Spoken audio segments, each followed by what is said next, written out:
अस्सलामुअलैकुम। Asia 41 news के साथ मैं हूं आपकी मेजबान आमना अब्बास। खबर शामिल करते हैं शोरकोट से। हमारे ब्यूरो चीफ राना मोहम्मद शफीक के मुताबिक 14 अगस्त की तैयारियों के इंतजामात का जायजा लेने के लिए असिस्टेंट कमिश्नर शोरकोट फजल अब्बास की जानिब से मीटिंग का इनेकाद किया गया। CEO tehsil council Anwar Baig, CEO municipal committee Tariq Javed, Imran Khan Niazi के अलावा दीगर महकमों के अफसरान की भी शिरकत।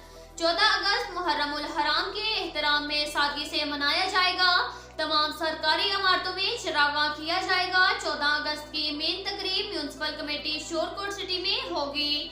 अब तक के लिए इतना ही काफी है। मिलते हैं अगले बुलेटिन में, हमारे साथ रहिए।